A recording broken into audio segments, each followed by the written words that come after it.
السلام علیکم خواتین و حضرات۔ آج مرزا غالب کی جس غزل پر ہم بات کریں گے اس کا پہلا شعر ہے: لرزتا ہے میرا دل زحمت مہر و درخشاں پر، میں ہوں وہ قطرہ شبنم جو ہو خار بیاباں پر۔ لرزنے کے مطلب آپ جانتے ہیں، کانپنا۔ زحمت کہتے ہیں تکلیف کو، اور مہر کہتے ہیں سورج کو، اور قطرہ شبنم کا قطرہ، اور خار بیاباں جو جنگل میں اگی ہوئی کوئی جھاڑی ہو اس کے کانٹے کو کہتے ہیں۔ خار ویسے بھی کانٹے کو کہتے ہیں اور بیابان کہتے ہیں جنگل کو۔ تو وہ فرماتے ہیں کہ میرا دل روشن سورج کی تکلیف اور زحمت پر کانپ رہا ہے۔ میں اوس کی وہ بوند ہوں، یعنی شبنم کی وہ بوند ہوں جو بیابان کے کانٹے کی نوک پر ہو۔ مطلب یہ کہ شبنم کی اس معمولی سی بوند کے لیے سورج جیسے بے پناہ روشنی دینے والے خزانے کو تکلیف کرنے کی کیا ضرورت ہے، اور بوند بھی ایسی جو صحرا کے کانٹے کی نوک پر ہو۔ آپ نے دیکھا ہوگا کہ جب شبنم گرتی ہے تو وہ اکثر پتوں کے جو نوک ہوتی ہے اس کے اوپر، یا جو کانٹے ہوتے ہیں اس کی نوک پر وہ تھوڑی دیر کے لیے جمی رہ جاتی ہے۔ یہ عام مشاہدے کی بات ہے۔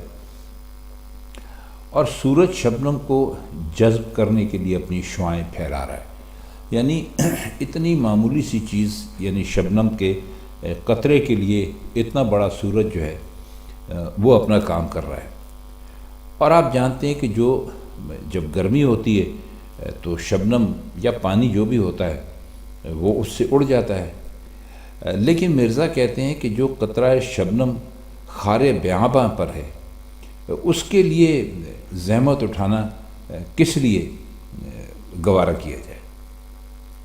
اب آپ اس سلسلے میں تھوڑا سا غور کیجئے۔ اس کے دو پہلو ہیں جو واقعتاً غور طلب ہیں اس شعر کے۔ ایک تو یہ ہے کہ شبنم کا قطرہ کانٹے کی نوک پر ہو، وہ زیادہ دیر اپنی جگہ ٹھہر نہیں سکتا۔ کانٹے کو ذرا سی جنبش ہوگی، کانٹا ذرا سا ہلے گا ہوا سے یا کسی اور وجہ سے، تو قطرہ نیچے گر جائے گا۔ تو ایسی بے حقیقت چیز کے لیے سورج کو تکلیف اٹھانے کی کیا ضرورت ہے۔ اور دوسرا یہ کہ جو قطرہ کانٹے کی نوک پر ہو وہ ہر لحظہ کانپتا رہتا ہے۔ آپ نے دیکھا ہوگا، کیونکہ اس کا مقام جہاں پر وہ ٹنگا ہوا ہوتا ہے وہ بہت تنگ ہوتا ہے اور نوکیلا ہوتا ہے، اور جو قطرہ پتوں پر ہو اس کی کیفیت نہیں ہوتی۔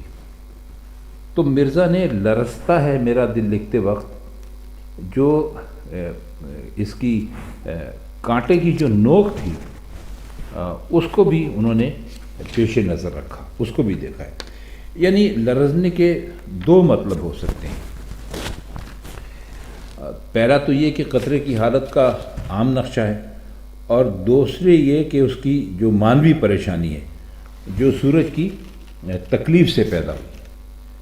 تو اصل میں تو شعر میں انسان کی اپنی ہستی کی بے حقیقتی اور اللہ کی حقیقی عظمت اور اس کی موجود کا اظہار کرتے ہوئے بتایا گیا ہے کہ وہ رحیم و کریم کی ذات ہے، تو وہ ادنا سے ادنا اور چھوٹی سے چھوٹی چیز پر کے معاملات پر بھی یکساں نگاہ مہربانی رکھتی ہے، یعنی اللہ بڑا مہربان ہے۔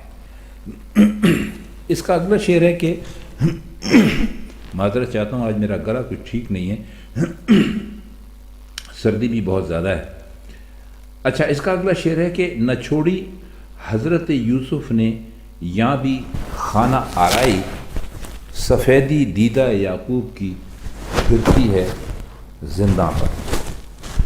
خانہ آرائی کا مطلب ہوتا ہے گھر کو سجانا۔ آپ نے دیکھا ہوگا، کہتے ہیں کہ بھئی بہت اچھی آرائش ہے، تو یہ وہیں سے ہے خانہ آرائی۔ اس کا مطلب ہوتا ہے گھر کو سجانا۔ اور دیدہ کہتے ہیں آنکھ کو، دیدہ یعقوب یعنی یعقوب علیہ السلام کی آنکھ، اور سفیدی آپ جانتے ہیں کسے کہتے ہیں، زندہ کہتے ہیں قید خانے کو۔ اب آپ نے حضرت یوسف علیہ السلام کے قید ہونے کا واقعہ تو آپ جانتے ہی ہوں گے کہ کیا ہے، اور وہ ظاہر ہے کہ حضرت یعقوب علیہ السلام کے بیٹے تھے اور باپ بیٹے میں بہت زیادہ محبت تھی، تو ان کی جدائی میں حضرت یعقوب علیہ السلام ہر وقت روتے رہتے تھے۔ شعر کا ان کا مطلب یہ ہے کہ حضرت یوسف علیہ السلام قید خانے میں پہنچ گئے، لیکن وہاں بھی انہوں نے گھر کو سجانے اور سنوارنے کا طریقہ قائم رکھا۔ اس کا ثبوت یہ ہے کہ حضرت یعقوب کی آنکھیں جو روتے روتے سفید ہو گئی تھیں ان کے غم میں، اپنے پیارے بیٹے کی تلاش میں قید خانے کی دیواروں پر پھر رہی تھی۔ اسی کو عام سفیدی قرار دیتے ہوئے مرزا نے خانہ آرائی کا ثبوت پیش کر دیا۔ شعر نمبر 3 ہے: فنا تعلیم درس بے خودی ہوں اس زمانے سے کہ مجنوں لام الف لکھتا تھا دیوار دبستاں پر۔ اب مجنوں کو ہم بہت مرتبہ بتا چکے ہیں کہ بہت مشہور عاشق گزرا ہے جو لیلا سے محبت کرتا تھا، اور دبستاں کہتے ہیں مدرسے کو، آپ اسکول سمجھ لیجئے۔ تو کہہ یہ رہے، اور فنا تعلیم کا مطلب ہے فنا کی تعلیم پایا ہوا وہ شخص جو فنا کی تعلیم حاصل کر چکا ہو، یعنی ختم ہونے کی تعلیم، یعنی جس کو علم ہو کہ میں ایک دن ختم ہو جاؤں گا۔ اور درس بے خودی کا مطلب ہے اپنے آپ سے بے خبر ہو جانے کا سبق۔ اور لام الف، لا عربی میں حرف نفی ہے، یعنی لا کا مطلب ہوتا ہے نہیں، اور تو اسے انہوں نے یہاں فنا کی دلیل بنایا۔ اور دبستان آپ کو بتایا کہ اصل میں تو یہ ادبستان کا مخفف ہے، مکتب یا تعلیم پانے کی جگہ، اسکول وغیرہ۔ تو فرماتے ہیں کہ میں بے خودی کا سبق لیتا ہوا اس زمانے سے فنا کی تعلیم پا بیٹھا ہوں جب مجنوں ابھی مکتب کی دیوار پر لام الف لکھنے کی مشق کر رہا تھا، یعنی لام الف لکھنا سیکھ رہا تھا۔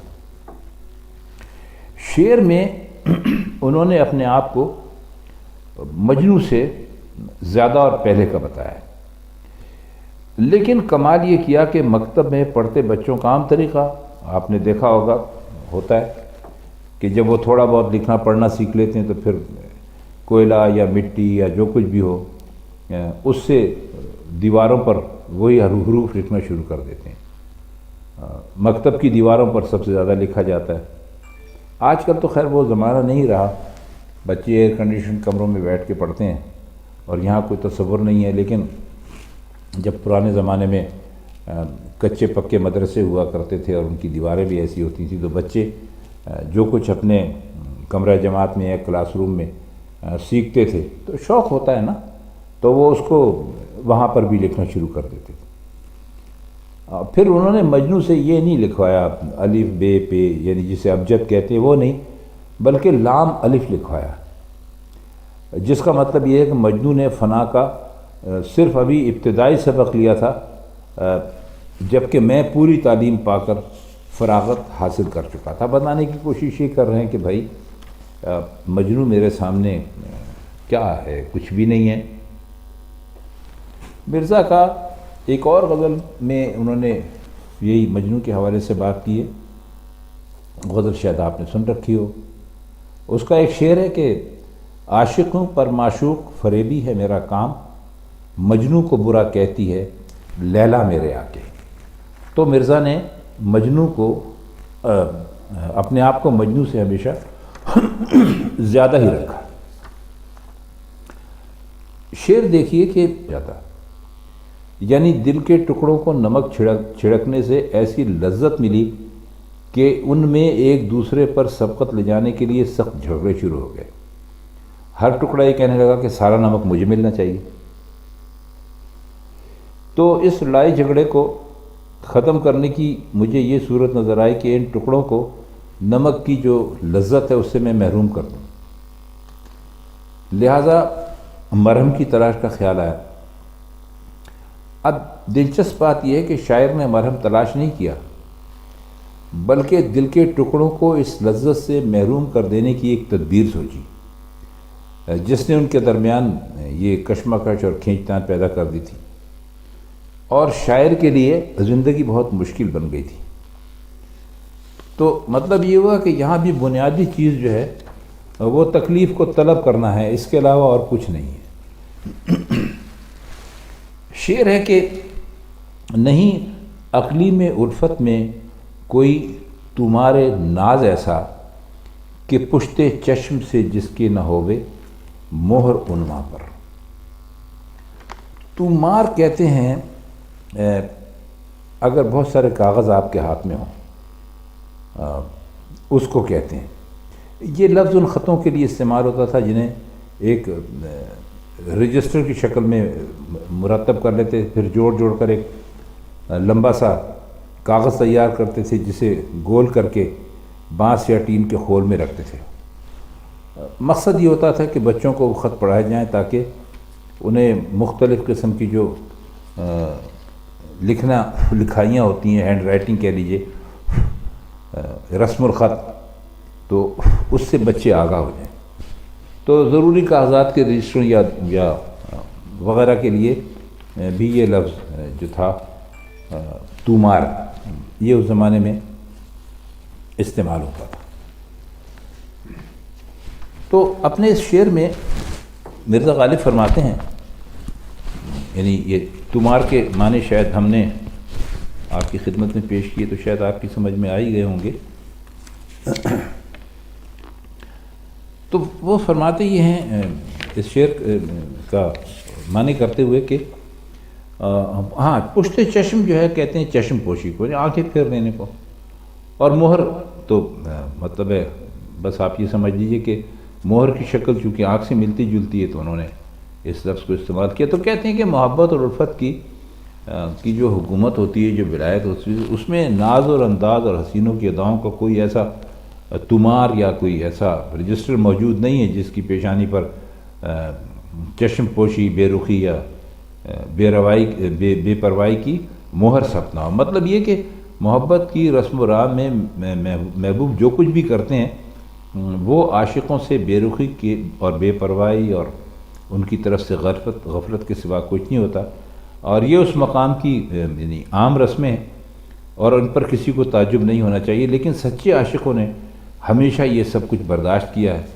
اور یقیناً ہمیشہ یہ سب کچھ برداشت کرتے رہیں گے۔ شعر ہے کہ مجھے اب دیکھ کر ابر شفق آلود یاد آیا کہ فرقت میں تیری آتش برستی تھی گلستاں پر۔ اب ابر شفق آلود کا مطلب ہے ایسا بادل جو شفق کے رنگ کا ہو، یعنی سرخ ہو، صبح کے وقت یا شام کے وقت آپ دیکھتے ہیں جہاں سے سورج نکلتا ہے وہاں وہ جگہ آسمان کی لال ہو جاتی ہے، سرخ ہو جاتی ہے، اور وہاں اگر بادل ہو تو اس کا رنگ بھی ویسے ہی ہو جاتا ہے۔ اور فرقت کہتے ہیں جدائی کو، آتش کہتے ہیں آگ کو، اور گلستاں کہتے ہیں باغ کو یا باغیچے کو۔ تو فرماتے یہ ہیں کہ اب میں نے شفق کی سرخی سے جب سرخ رنگ کے ابر کو دیکھا تو یاد آ گیا اے میرے محبوب کہ جب میں تجھ سے جدا تھا تو باغ پر آگ برس رہی تھی۔ تو اس شعر میں کچھ بہت زیادہ مشکل نہیں ہے، بس اس سے اصل میں یہ حقیقت بھی واضح کرتے ہیں کہ گرد و پیش کے جو مناظر ہوتے ہیں وہ خوبصورتی کی بجائے کوئی خاص حیثیت نہیں ہوتی، بلکہ سب کچھ انسان کی دلی کیفیت پر موقوف ہوتا ہے۔ کہ لوگ کہتے ہیں نا، آپ نے سنا ہوگا کہ اگر باہر کا موسم کیسا بھی ہو، اگر انسان کے اندر کا موسم اچھا ہے تو اسے سب کچھ اچھا لگتا ہے۔ اگر وہ خوش ہے تو ایسے غیر دلچسپ مناظر سے بھی اسے شادمانی محسوس ہوگی، اگر ناخوش ہے، رنجیدہ ہے، مصیبت زدہ ہے تو اچھے سے اچھا منظر بھی اس کے لیے تکلیف کا باعث ہوگا۔ شعر میں ابر شفق آلود کے لیے عالم رنج و غم میں گلستان پر آگ برسنے سے تشبیہ دینا یعنی جو شے اس عالم اسباب میں زیادہ ہے، زیادہ سے زیادہ اس سے خوشی پہنچ سکتی ہے، وہ آتش باری کا مرکز محسوس ہوتی ہے۔ یعنی آپ دیکھتے ہیں جب آتش بازی چل رہی ہوتی ہے، طرح طرح کے اس میں جو رنگ ہوتے ہیں اور اس سے طرح طرح کی شکلیں اور صورتیں بنتی ہیں، تو لوگ ان کو دیکھ کر بہت خوش ہوتے ہیں۔ تو بس مرزا نے کچھ یہی کہنے کی کوشش کی ہے اس شعر میں۔ شعر ہے کہ بجز پرواز شوق ناز کیا باقی رہا ہوگا، قیامت ایک ہوائے تند ہے خاک شہیداں پر۔ بجز یعنی اس کے علاوہ، اور تند کہتے ہیں تیز کو، ہوائے تند یعنی بہت تیز چلنے والی ہوا ہے، اس کو کہتے ہیں۔ تو وہ کہہ رہے ہیں کہ شہید جو ہے وہ قبروں میں جا کے سو گئے، ان کے جسم مٹی میں مل گئے، قیامت کے دن ان کے مردے زندہ کیے جائیں گے، لیکن شہیدوں کی خاک میں اس کے سوا کیا باقی رہ گیا ہوگا کہ وہ جلوہ سراپا ناز کے شوق میں انتہائی بے قراری محسوس کرتے ہوں۔ لہذا قیامت شہیدوں کی قبر پر سے گزرے گی اور اس کی حیثیت زیادہ سے زیادہ ہوا کے ایک تیز جھونکے کی سی ہوگی، جو اس خاک کو اڑانے کے لیے اور مدد کرے گا جو پہلے ہی ناز محبوب کے شوق کی پرواز کے لیے بے قرار ہے۔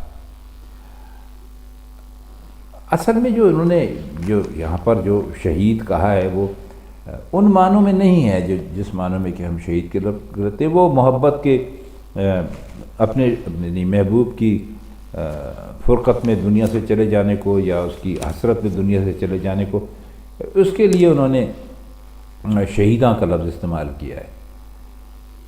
آخری شعر ہے کہ نہ لڑ ناسے سے غالب کیا ہوا گر اس نے شدت کی، ہمارا بھی تو آخر زور چلتا ہے گریباں پر۔ ناسے کہتے ہیں نصیحت کرنے والے کو، جو روک ٹوک کرے کہ بھائی یہ کام کرو اور یہ کام مت کرو۔ اور شدت کا مطلب ہوتا ہے ذرا سختی کی۔ تو وہ کہہ یہ رہے کہ بھائی اپنے آپ سے مخاطب ہے کہ اگر نصیحت کرنے والے نے سختی سے کام لیا تو اس سے لڑنے کی کون سی وجہ ہے؟ ہمارے پاس اپنا گریبان ہے، اسے پھاڑ لیں گے، تار تار کر دیں گے۔ اپنا زور لڑنے پر کیوں صرف کریں؟ اپنے گریبان پر کیوں نہ آزمائیں؟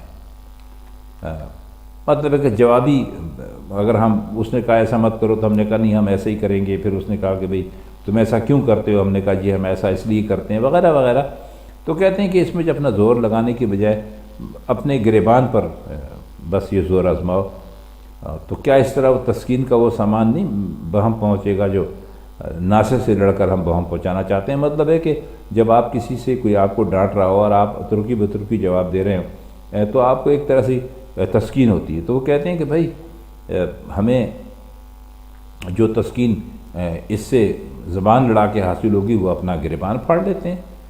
تو اس شعر میں اصل میں قابل غور نقطہ یہ ہے کہ جس قوت کے مقابلے میں انسان بے دست و پا ہو، یعنی اس میں تسکین کے لیے، تو وہ اپنا ہی نقصان کر لینے پر آمادہ ہو جاتا ہے۔ شعر کا ایک پہلو یہ بھی ہو سکتا ہے کہ اگر ناسے نے یعنی سمجھانے والے نے سختی سے کام لیا تو ہم اپنا گریبان پھاڑ کر اسے بتا سکتے ہیں کہ بھائی یہ عشق و محبت کے معاملات میں تیری نصیحت ہمارے لیے بالکل بے حقیقت اور بے اثر ہے۔ تو خواتین و حضرات، یہ تھی مرزا غالب کی آج کی غزل، اس کے کچھ مشکل الفاظ کے معنی اور شعروں کی تشریح۔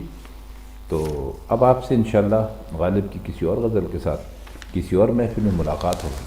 تب تک ہم آپ سے چاہتے ہیں اجازت۔ خدا حافظ۔